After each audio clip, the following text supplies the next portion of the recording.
កូនបើចេញពីសាលាថ្ងៃនេះម៉ាម៉ាផ្ញើរបស់ឆ្ងាញ់ឲ្យទៀតហើយគ្រាន់តែឃើញម៉ាម៉ាបង្ហាញភ្លាមគេគិតច្រើនទេក្តាប់យកទៅមួយខំក្រឹបរបស់ជួយចិត្តផងចាំកាលចំអាម៉ោងពេលគេចេញពីសាលានឹងមកពីក្តៅផងបានរបស់ផ្អែមស្រួយតិចទៀតនោះមិននិយាយទេគិតមើលទៅថាគួរឆ្ងាញ់ដល់កម្រិតណា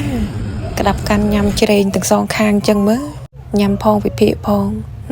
គេបានរបស់គេចូលចិត្តមកហើយនឹងមើលទៅផ្លូវទៅផ្ទះបងប្អូនតែអត់ទាន់បានទៅដល់ផ្ទះទេអាឡ័យតបានរបស់ឆ្ងាញ់ញ៉ាំអង្គុយញ៉ាំមកហើយសិនចាំបន្តដំណើរទៅទៀតម៉ាម៉ាមានអីត្រូវបារម្ភតែទទួលកូនពៅចេញពីសាលាបានមកហើយរំភើយអង្គុយលេងជាមួយកូនពៅនៅសួនមកអស់ចិត្តចាំពួកយើងបន្តដំណើរទៅផ្ទះ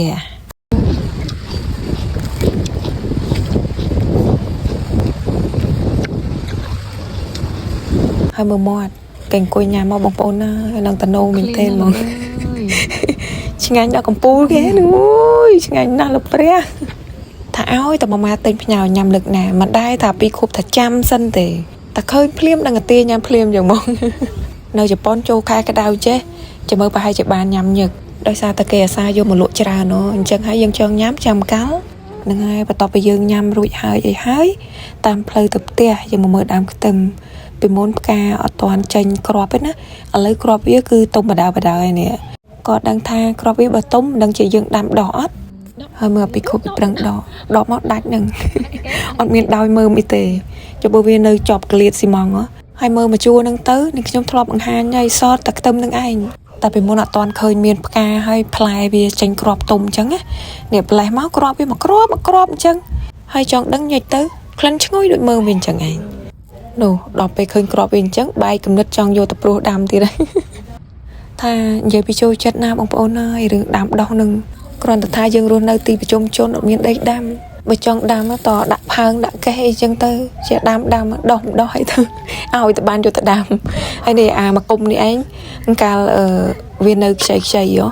ធ្លាប់ដកមើលម្ដងដល់ពេលទៅដាក់ដាំវិញឥឡូវនេះមើលវាឡើងទុំហើយមកគុំហ្នឹងពងរើសក្របមកគុំនឹងយកទៅដាក់ដាំនៅផ្ទះហើយមើលគេឡើងទូចអញ្ចឹងនេះបើដាំឲ្យត្រឹមត្រូវមិនទូចអញ្ចឹងទេបងប្អូនអើយបើកន្លែងណាវាដុះល្អដើមវាធំវែងមើលវាក៏ធំវែងដូចគ្នាដែរហើយចាំមើលបន្តទៅមុខទៀតបងប្អូនថ្ងៃហ្នឹងដើរឃើញដើកនេះដើកនៅក្នុងអាអូទូចហ្នឹងណានិយាយពីថានៅស្រុកនេះមើលណែជីថ្ពាល់ត្រីបងប្អូននៅជប៉ុនតែកន្លែងណាគេឃើញដោះអាក្រក់ក្រីពេកគេឈូសចោលអញ្ចឹងបើនៅស្រុកខ្មែរវិញដឹងលក់បានលុយបានមកនេះបងប្អូនមកឃើញដើកឯនោះក្មេងៗនាំគ្នាអង្គុយមើលហើយដើកនេះអត់មានញាតិទេ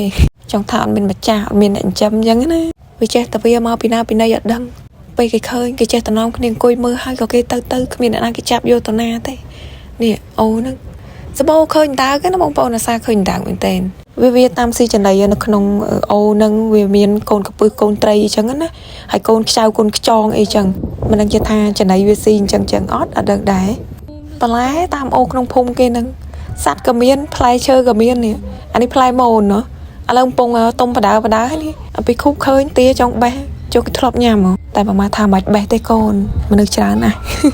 មនុស្សស្រុកនេះតែឃើញយើងបេះបោចអញ្ចឹងទុកចិត្តបានទេអ្នករស់នៅជប៉ុនដូចគ្នាគួរដឹងហើយ